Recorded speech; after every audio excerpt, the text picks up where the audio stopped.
Hello दोस्तों, मेरा नाम है गौरंगो और मैं एमएस एक्सेल चैनल में आप सभी को स्वागत करता हूं। दोस्तों, हम लोग जब एक्सेल में काम करते हैं तो कुछ एरर्स फेस करते हैं, जैसे कि बहुत सारा हैज़ या फिर नाम, hash ref, hash value, hash NA, hash name, hash div, hash null, या फिर कभी कभी फेस करते हैं सेल रेफरेंस का एरर, जो सेल सर्कुलर बोलते हैं। तो हम इस वीडियो में आज बात करेंगे वही सब एरर्स के बारे में कि क्यों होता है और उसका सॉल्यूशन क्या है। तो आइए देखते हैं, स्क्रीन में एक के बाद एक मैं डिस्कस करता हूं और आप लोग सभी को दिखाता हूं कैसे वो सॉल्व किया जाता है। ठीक है, तो दोस्तों पहला एरर जो है हैज मल्टीपल हैज क्यों दिखाता है उस बारे में। जब आप कैलकुलेशन करेंगे माइनस या फिर कुछ कैलकुलेशंस, जैसे कि मैं यहाँ पे स्क्रीन में किया हूँ, नेट लॉगिन के साथ माइनस किया हूँ staff time, net login minus staff time. तो आप देख सकते हैं नेट लॉगिन है छोटा टाइम और स्टाफ टाइम है बड़ा टाइम। तो छोटे से अगर बड़े को माइनस करें तो उसका रिजल्ट माइनस में आता है, जो कि टाइम फिगर्स माइनस में नहीं दिखता है। तो वो रिजल्ट मल्टीपल हैज से दिखाता है। ठीक है, ये एक प्रॉब्लम हो सकता है। और कभी कभी होता है कि सेल में आपका टाइम फिगर्स हैं लेकिन कॉलम का वेट हो सकता है काफ़ी छोटा है, तो इस वजह से वो सेल में मल्टीपल हैश दिखता है। तो इसको आप थोड़ा एक्सपेंड कर देंगे तो आपको वो सही से दिखने लगेगा। और इसके हिसाब से ये जो कैलकुलेशन मैंने गलत किया था, इसको अगर रिवर्स कैलकुलेशन कर लेते हैं, मतलब बड़े से छोटे का अगर माइनस करते हैं तो वो सही फिगर दिखाएगा, जैसे कि इस तरह।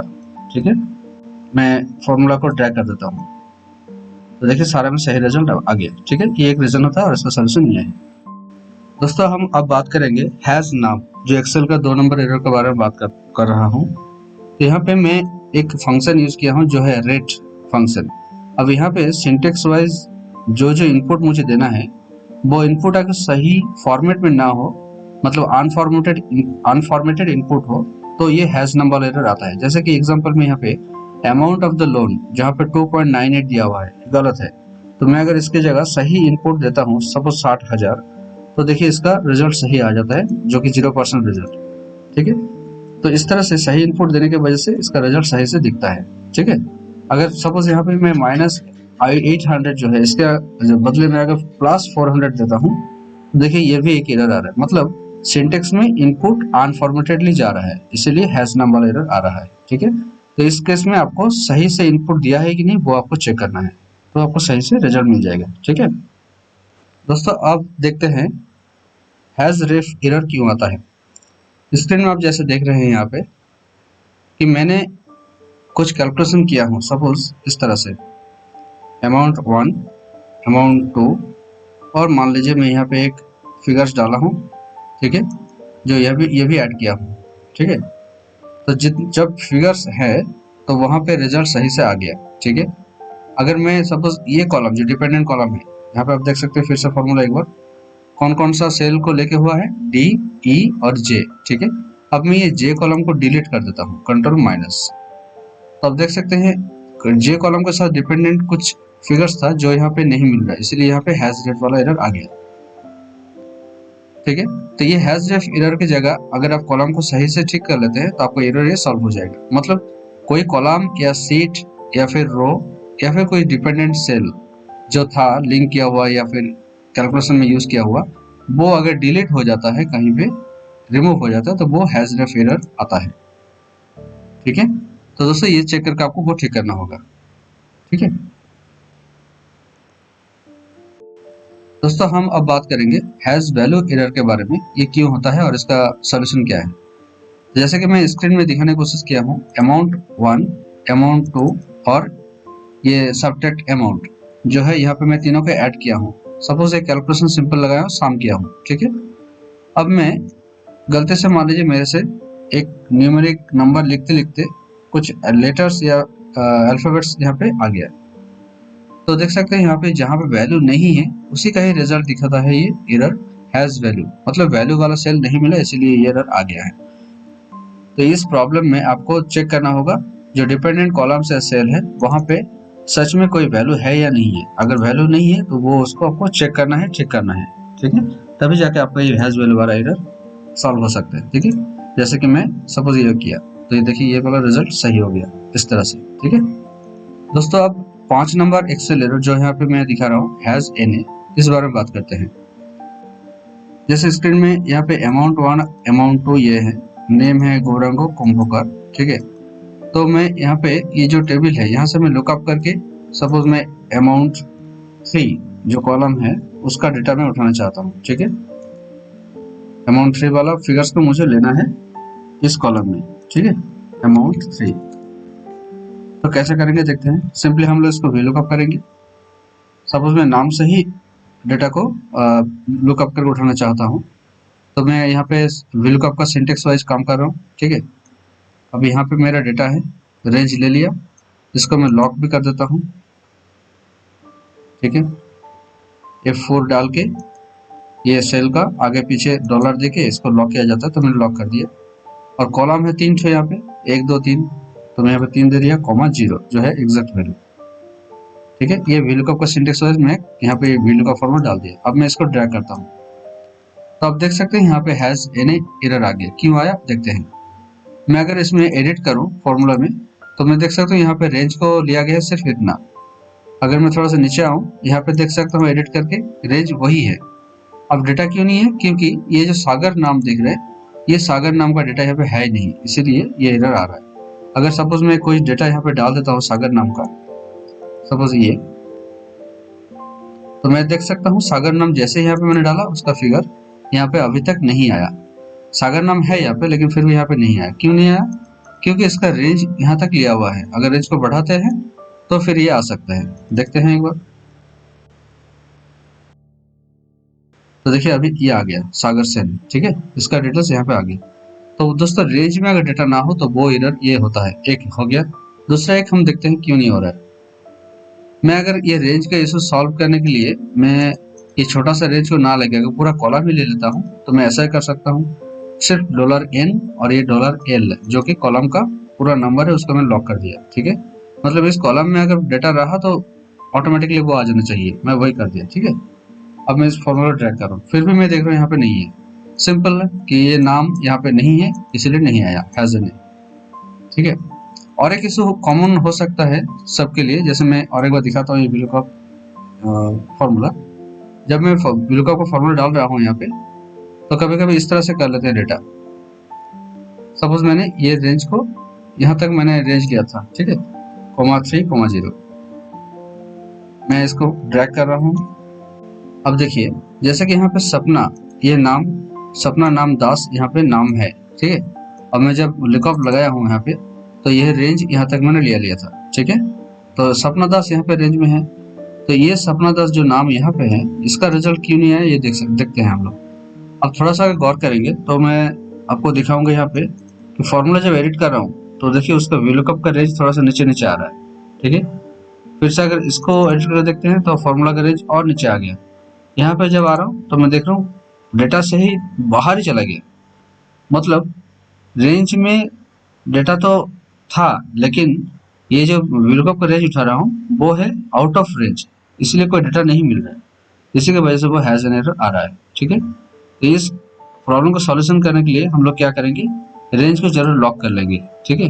अगर मैं इतना तक लेता हूँ तो भी लॉक करना चाहिए, अगर मैं पूरा डेटा को लेता हूँ तो भी लॉक करना चाहिए, ठीक है। तो मैं यहाँ पे फिर से F4 डाल के लॉक कर देता हूँ। अब मैं अगर ये फॉर्मूला को ड्रैग करूँ नीचे तक, तो मैं देख सकता हूँ सपना दास वाला एरर अभी सॉल्व हो गया, ठीक है। अब दोस्तों और एक रीजन हो सकता है, जैसे मैं अगर मान लीजिए ये सौती घोष नाम यहाँ पे लिया हूँ, इसका रेंज भी है, लेकिन यहाँ पे डेटा ऑलरेडी सपोज पहले से ही ऐसा है हैज एन ए।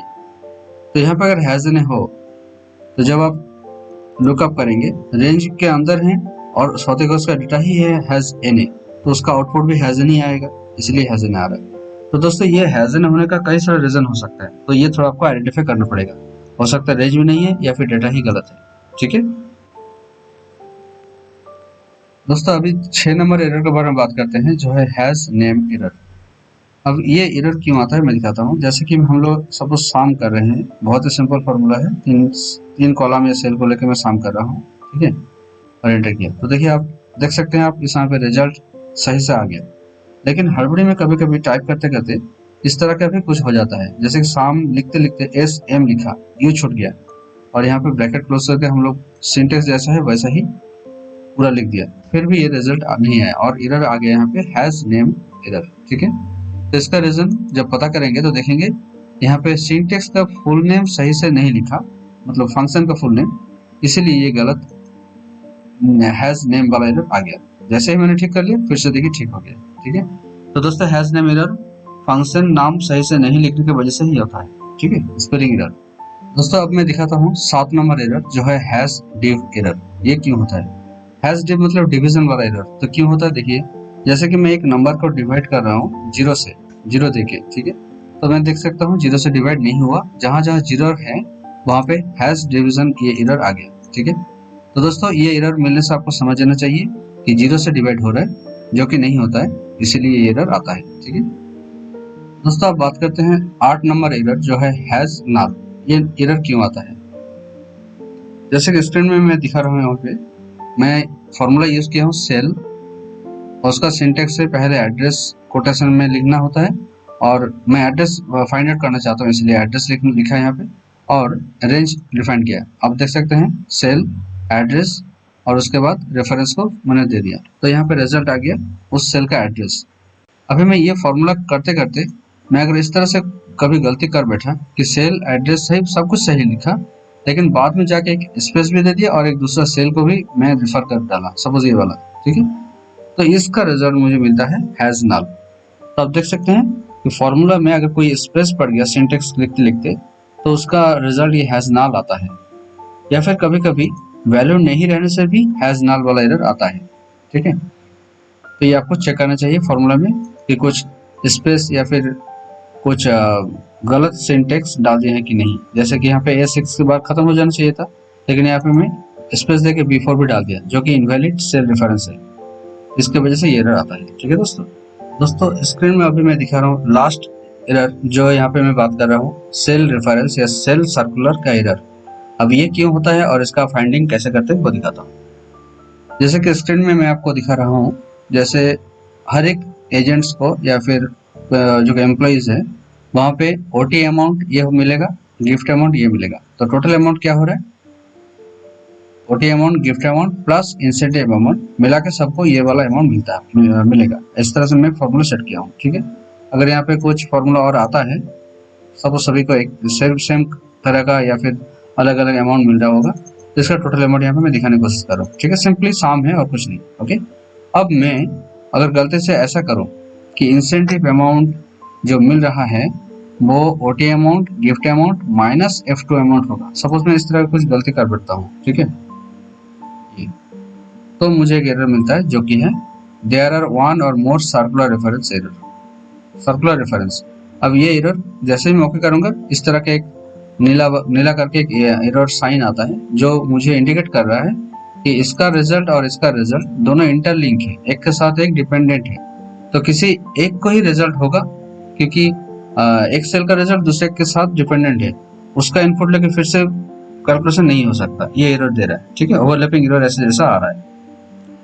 तो इसको ठीक करने के लिए आपको ये सेल सर्कुलर रेफरेंस क्यों आ रहा है वो ठीक करना पड़ेगा। और इसको आइडेंटिफाई कैसे करेंगे मैं आपको एक आसान तरीका बता रहा हूँ। यहाँ पे फॉर्मूलाज में जाएंगे, ठीक है, और यहाँ पे एरर चेकिंग ऑप्शन में जाएंगे।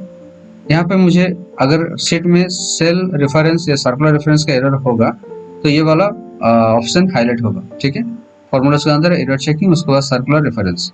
अब इसमें जैसे ही माउस के मैं होवर करूंगा मैं देख सकता हूँ यहाँ पे दिख रहा है कि $K$2 ये सही कीजिए ऐसा बोल रहा है। ठीक है, तो मुझे आइडेंटिफाई बता दे रहा है ये वाला सेल में एरर है, और एक सेल बता रहा है देखिए जो है नीचे $F2 ये वाला सेल, इस दोनों सेल में एरर है, ये मुझे बता दे रहा है। तो मुझे इसी पे काम करना है, फॉर्मूला को एडिट करके चेक करना है कि कहाँ मैं गलती कर रहा हूँ। अगर मैं F2 वाला को हटा देता हूँ तो ये वाला सही हो जाता है। ठीक है, अगर मैं उल्टा करता, जैसे कि यहाँ पे बोल रहे K2 वाला हटाना होगा, तो ये मैं हटा देता हूँ तो भी ये सही हो जाता है। ठीक है, तो दोस्तों इस तरह से चेक करना है कि एक सेल का कैलकुलेशन जब दूसरे सेल के साथ डिपेंडेंट है और उसी को फिर से पुराना वाला सेल से रेफर करके मैं लेना चाहता हूँ, तब जाके एरर आता है। ठीक है, ये थोड़ा समझना होगा आपको सेल रेफरेंस का एरर, तभी जाके इस प्रॉब्लम सॉल्व हो सकते हैं। ठीक है, तो दोस्तों आशा करता हूँ ये जो 9 तरह का मैं एरर आपको दिखाया स्क्रीन में, वो सभी एरर आप जब काम करते हैं तो कभी ना कभी फेस किए होंगे। तो मुझे आशा है कि ये सब एरर जब आपको फिर से मिलेगा काम करते करते, तो आप क्विकली उसका सोल्यूशन पता कर सकते हैं और आप उस पर काम कर सकते हैं ताकि एरर फ्री हो, है ना। तो ऐसे ही कुछ मज़ेदार वीडियो और मेरे चैनल में है जो कि आपको काम में बहुत ही हेल्पफुल होगा। मैं रिक्वेस्ट करूंगा वो सब वीडियो आप देखते रहिए, देखिए, सीखिए नया कुछ, ठीक है। अगर आप कुछ मुझे बताना चाहते हैं, कुछ दूसरा उपाय, तो वो कमेंट्स में आप बता सकते हैं। और अगर चैनल में आप नए आए हैं, सब्सक्राइब नहीं किए हैं, तो प्लीज़ सब्सक्राइब कर लीजिए ताकि इस तरह का वीडियो जब भी मैं अपलोड करूं तो आपके पास नोटिफिकेशन जाए और आप देख सकें, ठीक है दोस्तों। तो दोस्तों वीडियो को मैं आज यहीं पे समाप्त करता हूँ, आता हूँ दूसरे एक वीडियो के साथ नए टॉपिक के ऊपर, ठीक है। थैंक यू दोस्तों।